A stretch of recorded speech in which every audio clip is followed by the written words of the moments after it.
inherent in the traditions and inherent in many of the bylaws and the concepts.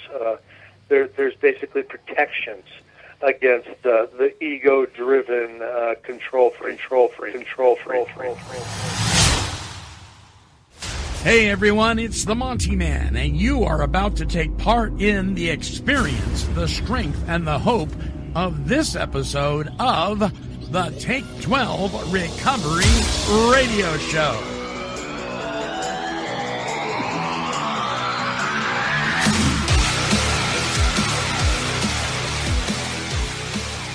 Three, 2, 1, 0.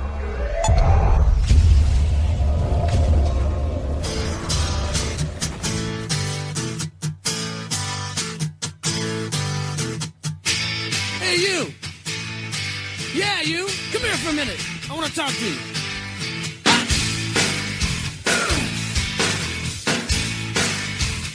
What's the mama say? Mama says you're brain dead. Bang your head against the wall. Can't find peace of mind. Brain needs an overhaul. Bonehead, brain dead, we're all the same. You can't think straight when your heart is in pain. Turn around, hit the ground, time to lay your burden down. The views expressed on this broadcast of the Take 12 Recovery Radio Show are those of the co-host and guest and do not necessarily reflect those of our affiliates. The topics and opinions on today's show should not be considered as medical, psychological, or professional advice. Take 12 Radio is not affiliated with any particular 12-step fellowship. Hallelujah. And now, here's your host, The man, the myth, the legend. the Monty Man. That's right. I'm telling you the truth. I'm telling you the truth, man. I ain't gonna lie to you. I would not lie to you. Good guys, bad boys, We're all the same. saved by grace. Is the name of the game. Turn around, hit the ground, time to lay your burden down. Welcome one and all to another fine episode of the Take 12 Recovery Radio Show. For those of you listening on YouTube or watching on YouTube, I'm waving at you. And Marv and Margie are waving at you. Wave. Okay, we're going to Hi. wave. Hello. Hello. Alrighty. So listen, in 12-step groups, there is no such thing as individual authority. No one member dictates or controls the actions of other members of the group. Or do they? Or sometimes maybe they try to. We're going to be talking about our leaders are but trusted servants. They do not govern. When trusted servants become domineering dictators. Ooh, domineering dictators. It happens. It happens. It's much more common than you might think. So there's two things going on in the world of 12-step support meetings. There is the real and there's the ideal. The ideal is that we follow these traditions and we respect each other, but the reality of it is oftentimes that is not the case. And so we're going to be talking about this topic. Our leaders are but trusted servants. They do not govern. But first of all, I got to whine a little bit, if you don't mind. Right there. It's time for Monty Man's Weekly Wine. All right, the first order of whining is Dave Fleming is not here. We have no idea why. He just did not show up until the very last minute when he texted me and said, I'm not going to make it today. Dave, where are you, Dave? Yeah, Dave. Yeah, Dave. Dave's not here. And so we wish him well. I don't know what's going on. I know that he's had some back issues and some health issues, so I really pray that he's okay. But we'll keep you informed about that. And hopefully next week he will be here. We miss him when he's not.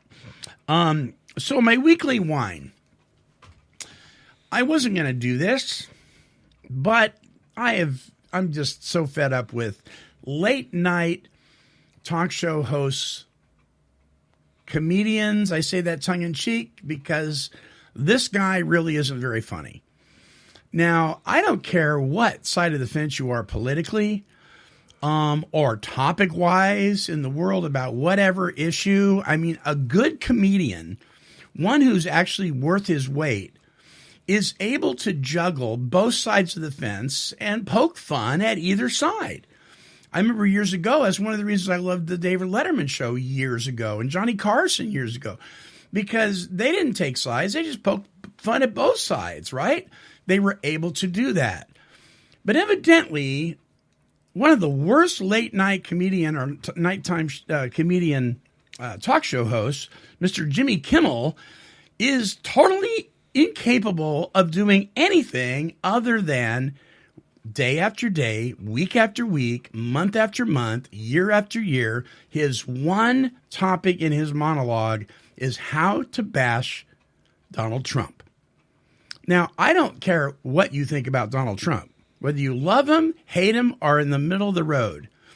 If you're a comedian and that's the only topic, if you can only pick on one topic, let's say it's potatoes, but you talk about potatoes in your monologue every single week for years, it's getting a little old. Come up with something new, Mr. Kimmel. You're not that good, evidently, at what you do. If you can't broaden your scope, so some people say, well, if you don't like it, don't listen to it. Yeah, I don't anymore. But I do channel surf, and every time I go by him, it's the same thing. So would somebody please explain to me why somebody, I get that it's a hot topic, and it's been a hot topic for years, but there's millions of things to make fun of. Try picking another topic. What do you think, Margie? Have you heard this guy? Nope, I can never stay up that late. Marv, what do you think? You probably don't watch it either. You're not a TV guy anyway. No. Yeah. I don't have any idea who he is. Well, you're fortunate because he really, really doesn't have a lick of talent. And that's, of course, my opinion. I'm overly opinionated. That's one of the reasons why I'm right all the time. So there you go. There's my weekly whine. That's all I have to whine about. We're going to be right back with the topic. Our leaders are but trusted servants. They do not govern. When trusted servants become domineering dictators. When we come back. Listen to this. Turn around, hit the ground, time to lay a burden down. You and I know all too well how talented folks in recovery are. KHLT Broadcasting, the Take 12 Recovery Radio Show, and the Recovery Broadcasting Network are handing you the opportunity to share some of that talent. If you've ever written your own songs and have always wanted to share them publicly, here's the chance to share your talent with thousands of people all over the world through internet radio. For the next several months, the Monty Man will be reviewing songs written and performed by people in recovery. Whether you're an accomplished musician or a novice, he wants to hear from you.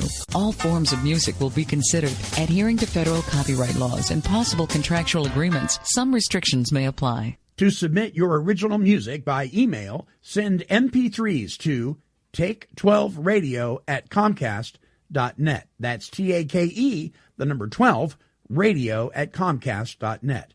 Or drop your CD in the mail, addressed to KHLT, P.O. Box 93, Albany, Oregon, 97321. And Monty Man, don't forget that really important thing. What's that, Cecil? No inappropriate language. This is a G-rated radio station, so please keep it family friendly. Hey, Cecil, you remembered.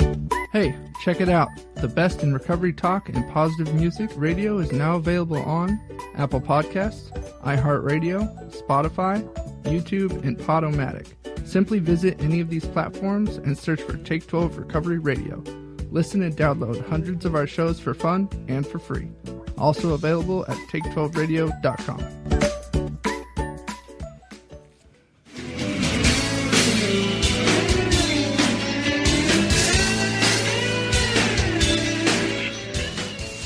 All right, welcome back to the show. Now that I've lost half our listeners because I criticized their favorite nighttime comedian. And I'm sure he'd have some choice words for me too, but that's all part of making good copy when it comes to talk radio. All right. Well, the 12 traditions, for those of you who don't know, because there's people that listen to our show that do not attend 12-step meetings, but other forms of support meetings. Let me give you just a little education here on the 12 traditions. 12 traditions are the principles that keep 12-step support groups like Alcoholics Anonymous, Narcotics Anonymous, Al-anon family groups, focused on their primary purpose of fellowship. In the case of Alcoholics Anonymous, to be there to help the alcoholic who still suffers. That's the primary purpose. The 12 traditions serve as a guideline or manual that defines the internal operations of the 12-step programs. The 12 traditions got its start in 1939 in the foreword of the first editions of the Big Book of Alcoholics Anonymous. Due to the quick growth of the group, many questions surrounding publicity, religion, finances, etc., those things came up. In 1946, co-founder Bill Wilson published what was called 12 Points to Assure Our Future in the AA Grapevine newspaper. In 1953, he published the book 12 Steps and 12 Traditions. And may I just say, it met with heavy opposition. There were people that did not like that. But it did pass. It was published, and we have it in most of your 12-step fellowships that have adapted the 12 steps have also adapted the 12 traditions. And so we're talking today about specifically about Tradition 2. Now, it reads, for our group purpose, there is but one ultimate authority. A loving God as he may express himself in our group conscience. Our leaders are but trusted servants. They do not govern. Group decisions are just that, group decisions. After a discussion of all aspects of a given situation, including the minority opinion, the group votes on the issue and an agreement is reached with a majority vote. This vote is called a group conscience. Each group is a fellowship of equals. No matter what an individual member's background, education, or professional expertise, no member has authority over the group. In this way, the fellowship reaches out to all who would seek its comfort and provides the atmosphere of a sense of belonging to all members. But there are leaders. Make no mistake about this. This tradition has been misquoted many times as we have no leaders. Have you ever heard that, you guys? We have no leaders? I haven't heard that. I didn't hear it out here, but when I was in the Midwest, I heard it a lot when I was traveling. But it clearly states that each group does have its leaders. They just have no authority over the rest of the group, whether they be the group's representative to the area or district or the secretary or treasurer. They have been entrusted with the responsibility to serve the group, not make decisions for it. So before we open this up and talk about maybe some things going on, are going on or could go on within our 12-step support meetings, or what I like to refer to affectionately as our 12-step whine about your day, drink bad coffee meetings. And I say that tongue in cheek. So please don't take offense. Rule 62, please. I want you to listen to this statement by one of the most downloaded AA circuit speakers in the world of the 12 steps, Mr. Chris S. This comes from a whole series of shows that we did following Walking Through the Big Book called Walking Through the 12 Steps and 12 Traditions. Here's Chris with this short statement. For our group purpose, there is but one ultimate authority, a loving God, as he may express himself in our group conscience. Our leaders are but trusted servants, they do not govern. So really what Bill is saying in that statement is, people are fallible. Human beings are fallible. In the steps, it basically tells us that we shouldn't rely on human power. Human power will fail us. Right. We need to rely on divine power. He's saying the same thing in Tradition 2. A group conscious, as it expresses itself, is basically a manifestation of the expression of a higher power.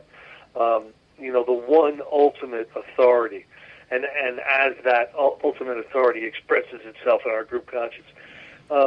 In group consciences, and some of them can be, slow and brutally painful. But in a group conscience, certain positions are put forward. Whether to, in the earlier days of recovery fellowship attendance, I experienced the change in a smoking meeting to a non-smoking meeting. Right. And there was some really brutal group conscience at that time. This is 1990, 91 when insurance was kicking in and really asking places to not allow smoking inside because it made fire insurance too expensive. So, I've been through some of the brutal ones back in the day. But at the end of the day, it's rare. It's rare that the group conscience is not the best decision for the group. It may not be your position, but it's rare that it's not the best position for the group. Now there are exceptions to that, but more often than not, the group conscience is a better decider than if you put a leader in charge. Inherent in the traditions and inherent in many of the bylaws and the concepts, there's basically protections against the ego-driven control freak, and the group conscience is one of them. All righty. So that's pretty clear, isn't it? That it's a group decision, not an individual decision. But what do we do when an individual, basically somebody, particularly it's been around a while, right? It ignores our leaders are but now we have leaders. Don't misunderstand. Our leaders are but trusted servants. They do not govern. What happens when a trusted servant becomes a dominating dictator? And is that something you guys have experienced? Now, we talk about our personal experiences here on the show. We might ruffle some feathers today, but that's okay. If we can't look at ourselves and take a personal inventory and listen at other people's points of view and maybe some of their concerns, and we've been around the rooms for a while, maybe we're not applying and implementing the steps like we should. Maybe we're not really maturing. Maybe we're not practicing 10 and 11 and 12. So how open are we to suggestions and some of the things that disturb other members? Remember, unity is a big deal. In tradition 1, it's a problem tradition. It's addressing the problem of disunity, and it's unity. Tradition 2 is a solution tradition.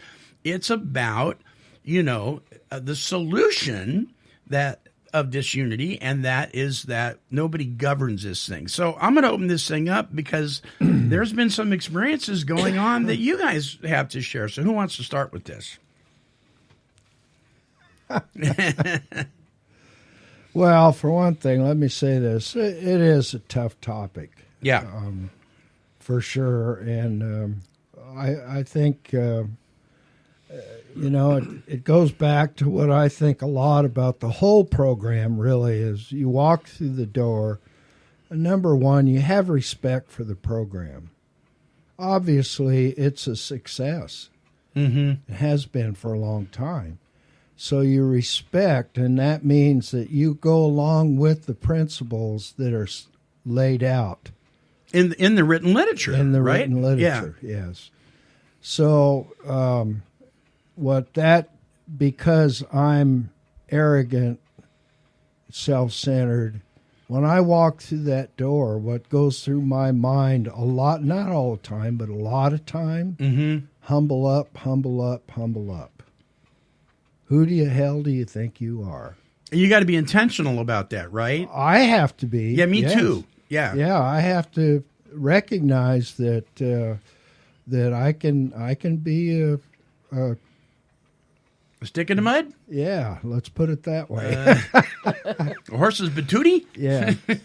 So what I see and have seen actually more recently than earlier on is this idea that, one of the things people do that I enjoy, they bring in books, and other people take those books home and enjoy them and read them. And we're talking specifically about non-conference approved AA literature, Yes, right? It's yes. okay. Now, I realize that AA is not a secondhand store. Sure. But we're talking about somebody brings in a half a dozen books, and by 3 or 4 hours later, they're gone. This is somebody that brings them in even before the meeting starts. Yes. The meeting hasn't started. They bring them in, and people take them home and enjoy them. And I have done that myself. Mm-hmm. In fact, I have brought a couple of books in from time to time. Mm-hmm. Sometimes they're, spiritual matters. Sometimes they're have to do with recovery, more to the point of AA or something like that. And Right. sometimes they're cowboy books. Sure. Westerns. Mm-hmm. So, anyway, more recently, we've had this individual come in, and he sees those, and he throws them in the garbage. It's an outside issue, by God. And I see this happen with clothing articles. Somebody will have something that they think somebody else might need. They bring it in. Right. Now, I'm not talking about shelves of clothing. Right. I mean, little common sense here, but Sure. and it gets thrown in the outside issue. Wow. And I've seen it and I've watched it. So we have people in our meetings many times that don't have shoes or socks or whatever. And so what you're saying is somebody brings in something and wants to give it to somebody. Yeah. He sits it down on a table where he's going to sit. He gets up to get a cup of coffee. And next thing you know, it's in the trash. Yep. I've seen that happen. All in the name of obeying outside issues. Seriously. Wow. Yeah. How... I don't even want to use the word. I'm not sure what word to use. Except for how arrogant. Yes. How arrogant of somebody to do that. How dare you? I mean, oh my gosh. So now when you're talking about books, so I understand, I really do. I understand not reading literature during the meeting out loud that's non-conference approved. I get that. Me too. I totally get that because you can confuse people. Here's the thing that's really interesting about that, though. We do, in many meetings, read non-conference approved literature all the time. The daily reflections. There's an example. Living sober. Okay, now that is technically conference approved, but let me tell you something. That thing slipped under the table. They didn't even read it. They ran out of time. They were doing this thing. I mean, it was very the story. Chris S. can tell you more about it. The gentleman that we just heard the sound clip from. But that wasn't something that was studied and decided upon. That was just kind of thrown out there, right? But we've read non-conference approved literature for years. The grapevine. Yeah. So.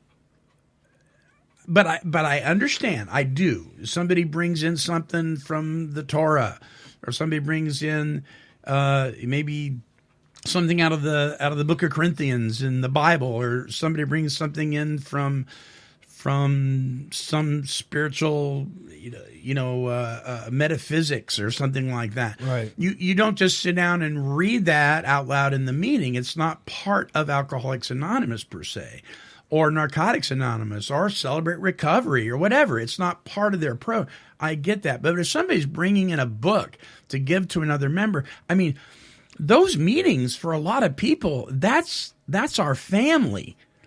That's the only time we may even see each other. Because heaven forbid we say hi to each other in the store because, oh my God, anonymity. I mean, I've walked down a grocery aisle before and seen somebody in the program and said, "Hey, Fred," and they look away like, oh my gosh, people are gonna know. The store clerk's gonna know who I am. It's weird. So many times that is the only place we meet up with each other, right?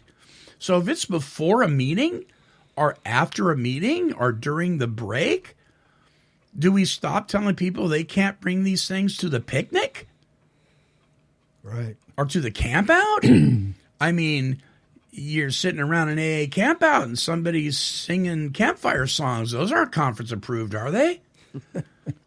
Nope. So how do you deal with that? I mean, Margie, what do you think of that? Is somebody getting in trouble for something? Oh, I just think, where's it going to end? I mean, what about food that comes in? It's not conference approved. That's watermelon. We don't like watermelon. Right. People bring in cookies or donuts or chili or whatever. I mean, when is that going to start being dumped in the garbage? Because it's not AA, it's an outside issue. And it's just, I think it's gone too far. And I believe that, in my opinion, it seems as if maybe, I don't want to take other people's inventory, but why not? Maybe somebody like Marv said needs to themselves humble up and remember that. In fact, I just chaired a meeting here last week that the topic was Tradition 2, and people were not really willing to say the truth there because there's some people who would probably take offense, but I've seen it when I was in Salem going to AA, and same thing. There's a person with really long-term sobriety who feels compelled to kind of consider themselves in charge of the meeting. Yeah. And it's to me it's just not right because we're all equals, whether you have 30 years or 30 days or 3 days or whatever. And to me it seems like a issue that you probably should be talking to your sponsor about, yeah, if you're cognizant of the fact that you're doing it. But do you even have a sponsor? Yeah, exactly. What kind of sponsor you got if he's co-signing that kind of behavior? Yeah. Well, I find it just ridiculous, actually. So here's my thought too. That's not your property, right? I mean, okay. Let's say you have it. Let's say you have an issue with somebody bringing something in that may not be the wisest thing to bring into the meeting. All right, let's go with that. Isn't there a way to approach the individual without embarrassing them? Isn't there a way to talk to them and say, "Hey, Fred. Hey, Janet. Hey, whoever, that's really not something that, is conference approved, or that's not something that this particular group really likes to endorse. You may want to keep that outside the meeting, or maybe save it for the smoke break or whatever." But isn't there a way? Isn't there some sort of polite way to discuss these things instead of just walking by the guy's property and throw it in the garbage? You know what that is? That's theft. That's stealing. When you take something that doesn't belong to you and you move it from point A to point B, particularly the trash, that's stealing. It's also vandalism.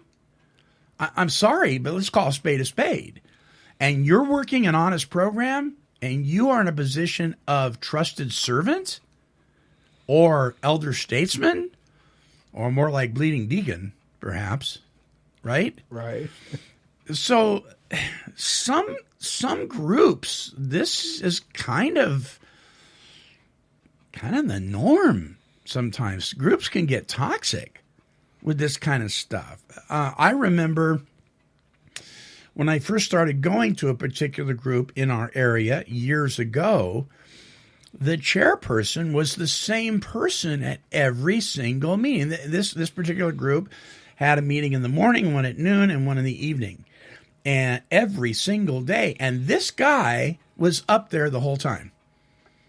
And I didn't know any better. I thought he was like the president or something. Right.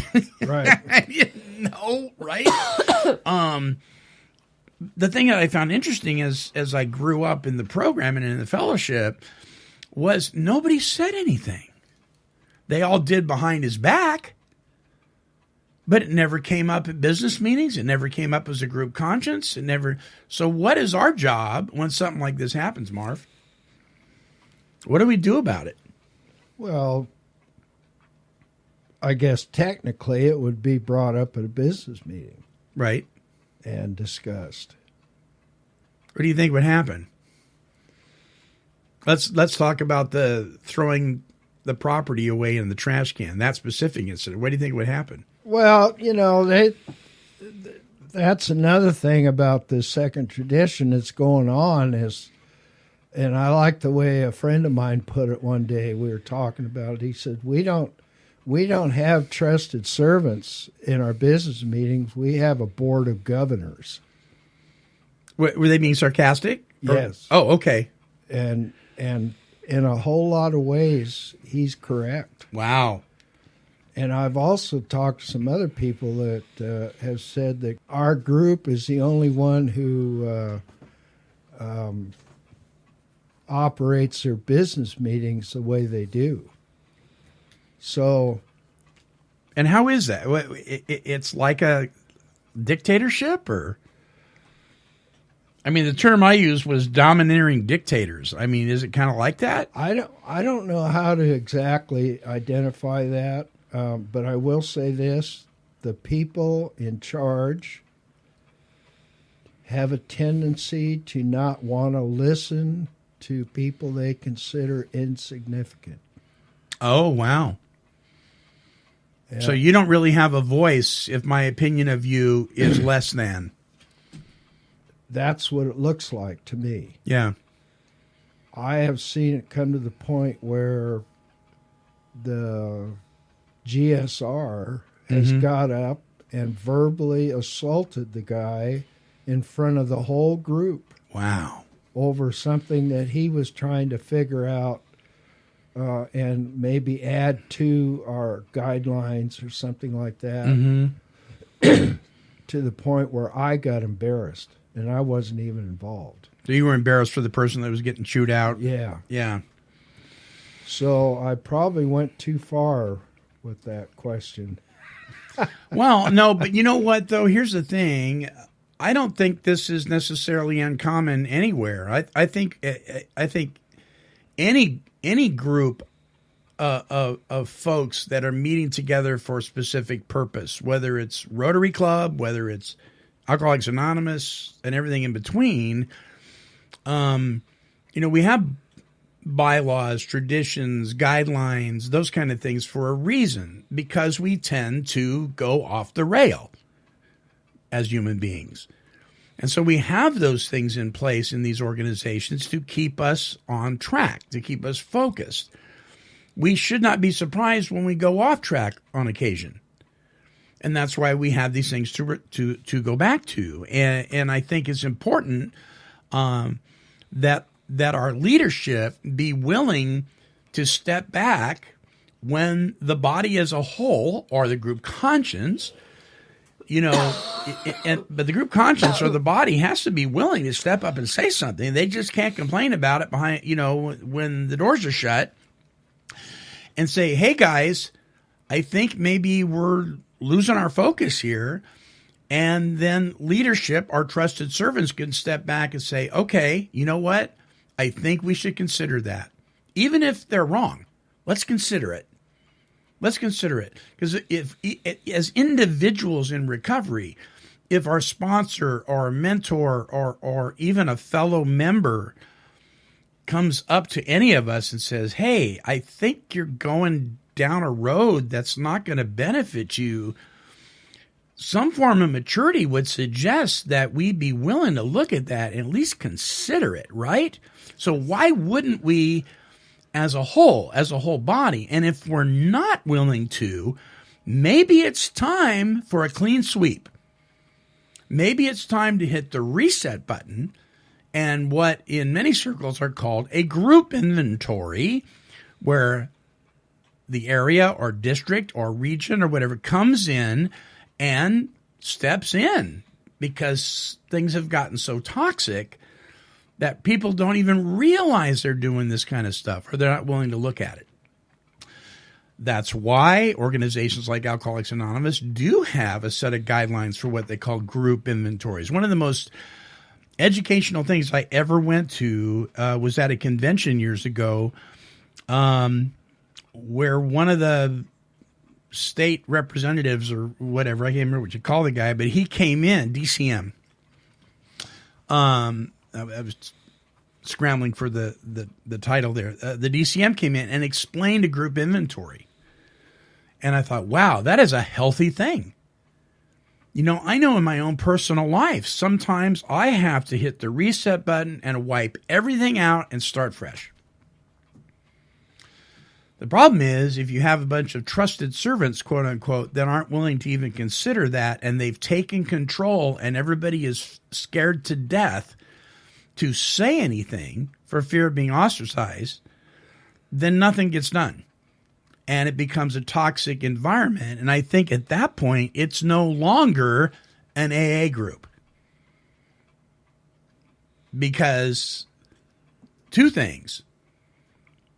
The purpose of Alcoholics Anonymous meeting, our fellowship, right, is, and the book itself, is to help you develop a relationship with a power greater than yourself to help you with your problem. If the group isn't doing that, I am sorry, you are in a bad group because you've lost your focus and something needs to be done. The other thing is when the hand, in this case Alcoholics Anonymous, that the hand of AA as a whole would be there welcoming, not in a condescending manner, not in a judgmental and harsh manner, but willing to put out the hand of fellowship to the alcoholic who still suffers. If it's Narcotics Anonymous, to the drug addict who still suffers. If it's Celebrate Recovery, to those dealing with hurts, habits, and hangups who still suffer.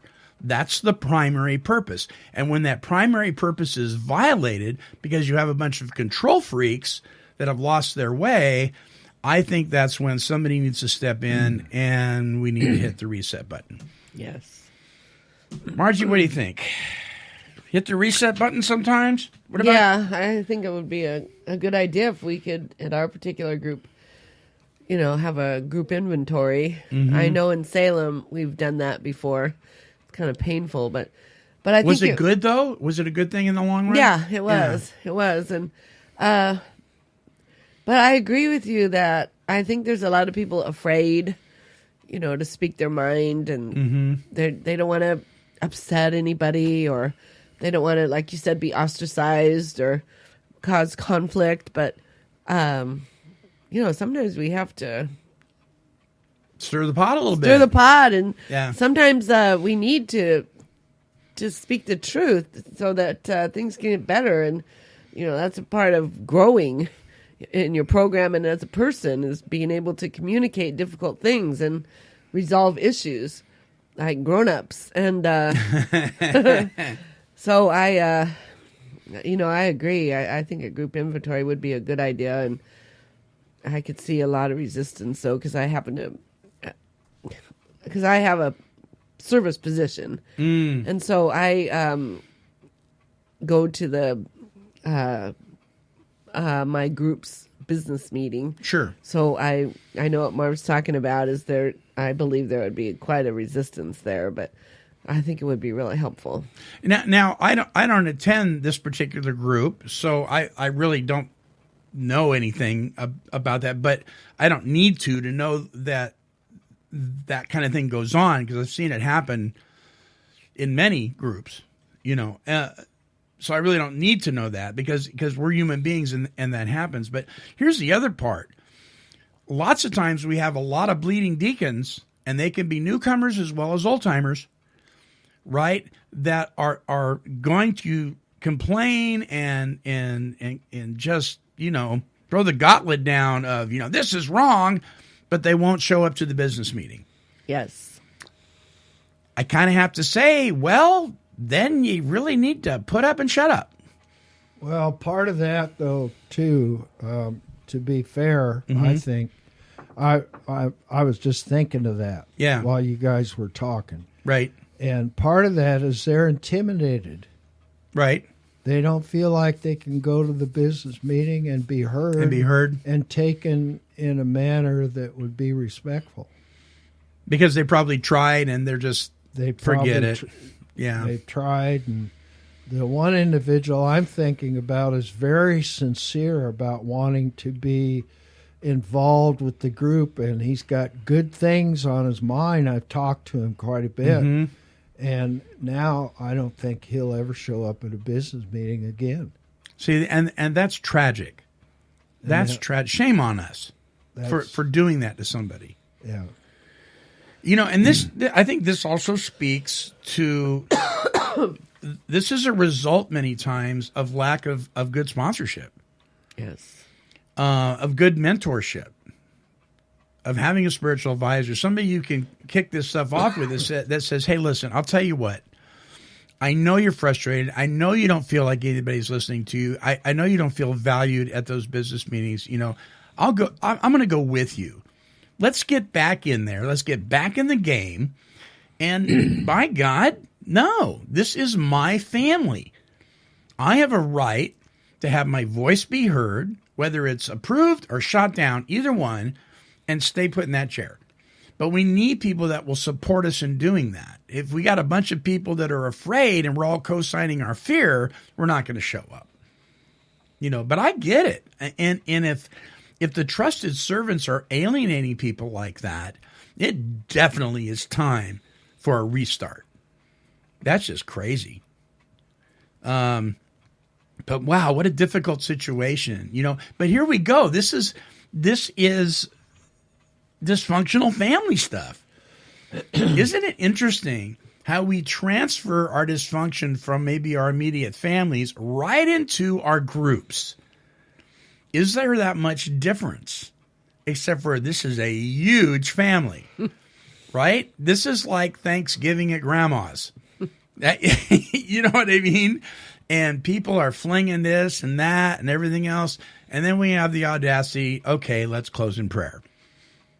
Or let's open in prayer, you know, and I wonder if sometimes that just isn't something we do in rote, you know. I mean, it's just like, okay, we're gonna open up in the serenity prayer, and there's anything but serenity going on, right?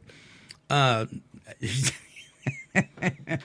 what do you guys think this is the solution to this? Oh boy, prayer, lots of prayer, right? I agree, lots of prayer. Part of my solution, I've said this several times, is keep my mouth shut. Mm-hmm. Because it just doesn't do any good to... I mean, I have close friends. Yeah.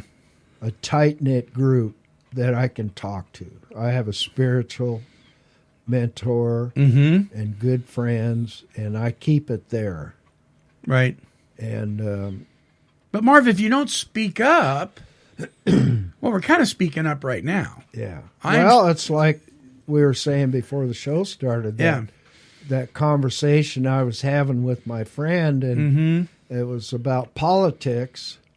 And the guy gets up and he starts reading out of the 12 by 12 and ostracizing my friend, you know. And this is before the meeting ever starts. Right.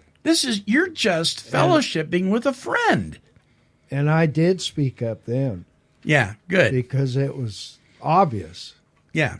And the guy got mad and left. Mm-hmm. But there's a time and a place, and I look for that. I believe in a lot of power in observation. Yeah. And so when I say I keep my mouth shut, I don't immediately jump into some sort of aggravated thing that's going on. I watch, and I listen, pay attention. If there's something I can do to help, I will. Otherwise, sometimes things are best left alone because they escalate. Sure. So that's the way I... Yeah. What do you think, Margie? Ditto what Marv says. I'm learning to keep my mouth shut. Yeah. I keep, I think about the big book where it says to practice restraint of pen and tongue. So I that's on my mind a lot. And, just thinking things through before I open my big mouth. And as members, though, can't you make a motion to put something on the table and vote on it? Or is that being controlled too? No, I think you can. Again, sometimes our trusted servants don't want to hear it. I was at the last business meeting, and I had an idea I wanted to lay out that I thought would be beneficial to the group, and they were in such a hurry to close the meeting that it never even came up for a motion to be talked about. Yeah. I've experienced that before. I've experienced, and I raised my hand. We're not going to be discussing anything else today. That kind of thing. Oh, really? Yeah. Well, that's what happened. Yeah. So, wow. It's a shame. It's a shame. Transference is real, and we transfer our dysfunction from our homes right into the meeting, and from the meetings into our homes. We talk about true recovery is, the test of it is, what are you doing outside the groups? Well, I got to tell you, I used to hear that all the time. Well, it's how you treat your family and friends and employer and employees outside the groups to test your recovery. Really? Because guess what? My family is intact. Things are going great. My job's going great. All that stuff. But when I come into the rooms, I feel attacked. I feel like I'm not valued. Because of my own personal faith, I've been literally chased out of a group. I mean, where is the sense of unity in that? And those things didn't happen to me from newcomers. They happened to me by people that have been around for years. That just proves that just abstinence in time does not equal recovery. It just doesn't. So you're right. Prayers, lots of prayers, because really they don't need our condemnation. They need our prayers, right? Because this is life or death for people. This is life or death. And my goodness, what kind of power trip are you on? It's before a meeting and you're having a discussion about something that has nothing to do with the meeting, but it's before again, this is some of this stuff is the fellowship before the meeting. We encourage that 15 times 15, right? 15 minutes before, 15 minutes after kind of thing. Yeah. But that's not the meeting. The meeting hasn't been opened yet. This is America. And you've heard me say it before, you guys. This is the United States of America. And the last place you're going to censor me in is a meeting of a bunch of 12-steppers. Yes. Yeah. We need to use wisdom. I got a story I want to share with you. It's kind of fun, but it kind of speaks to this stuff. It's entitled "A Group Conscience is Necessary," and it reads as follows: "It was one of those memorable meetings that we are sometimes privileged to attend in Australia." This just lets you know this is a worldwide problem, by the way. In Australia, people do not volunteer to speak at an Alcoholics Anonymous meeting, but are called by name or pointed to by the chairperson. There's meetings like that in the United States, right? A few pass by simply saying that they will just identify with their name and the fact that they're an alcoholic. But most come up to the front and have a go at sharing. Now, this is common at the SOS Club in Salem. Yes. Right? They will call on people, and then they have a roll call sheet, even for visitors. And then they'll ask a visitor usually, would you like to share? The guy from Albany, would you like to share? The story goes on. The person in the chair was an Aussie bloke who called mostly males only to speak. After the first few men spoke, the females were getting restless. After the next few guys spoke, some of the women got really agitated. And then after a few more, mostly male calls, one of the women literally exploded.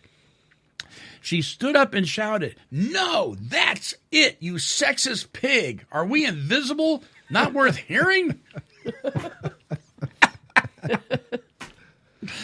Oh, my gosh. To be on the fly on the wall, right? Our chairperson said, "Look, I'm in the chair, and I'll call whoever I am moved to pick, and it isn't you. So sit down and respect the meeting."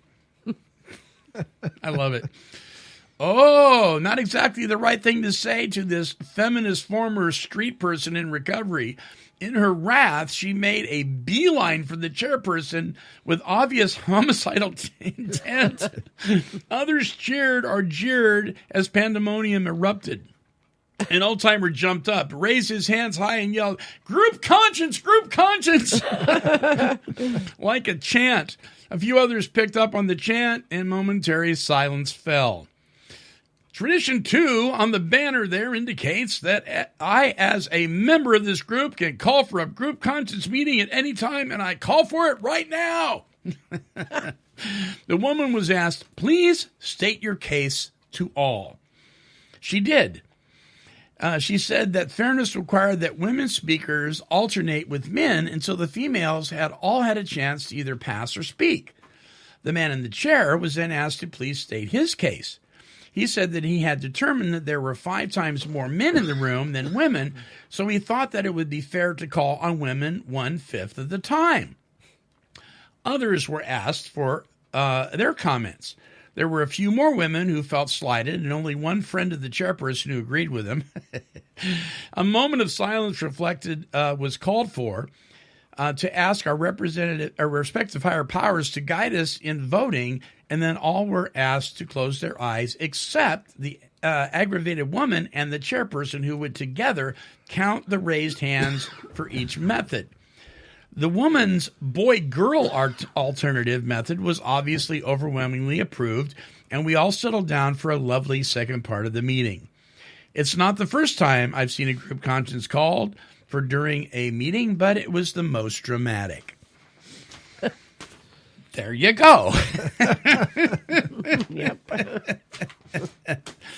I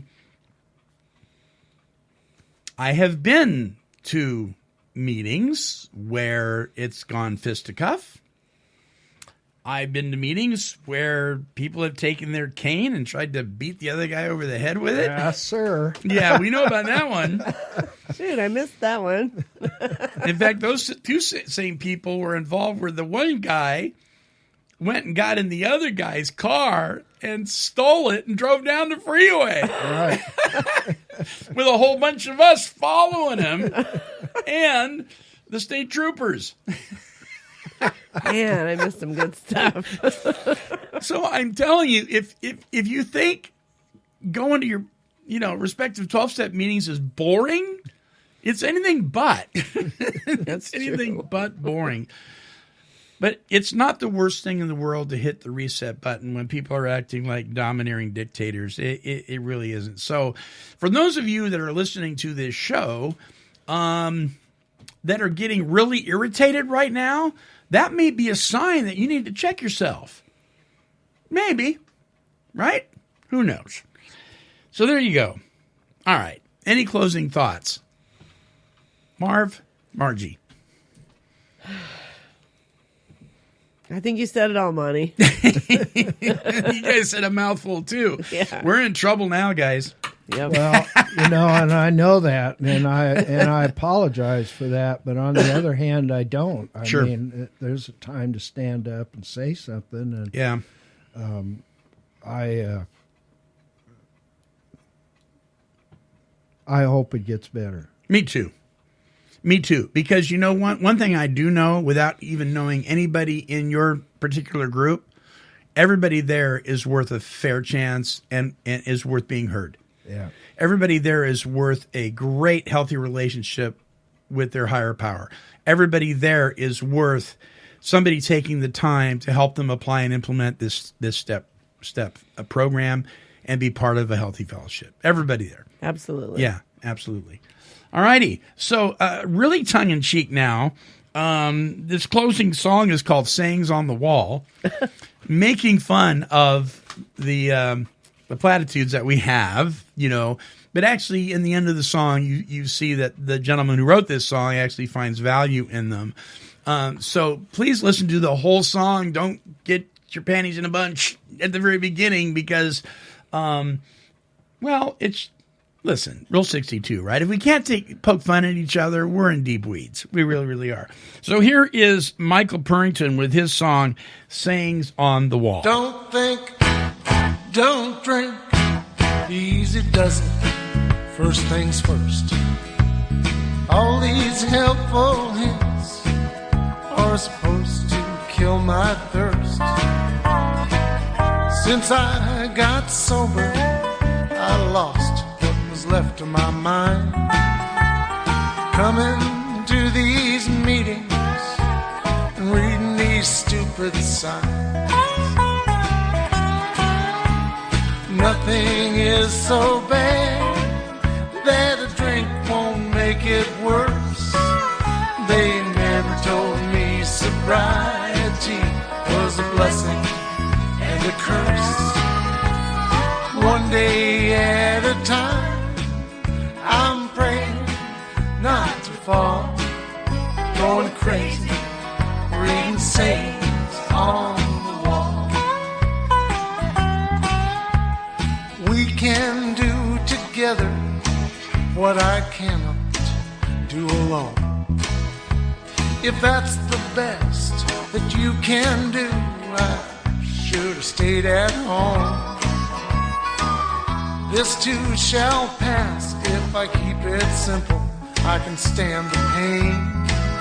But these wonderful cliches are making mush out of my brain. Nothing is so bad that a drink won't make it worse. They never told me sobriety was a blessing and a curse. One day at a time, I'm praying not to fall, going crazy, reading sayings on the wall. Now, I can't say those signs contain intellectual wealth, but they're starting to make sense, even to a smart guy like myself. They're digging deep down to where my stinking thinking lurks.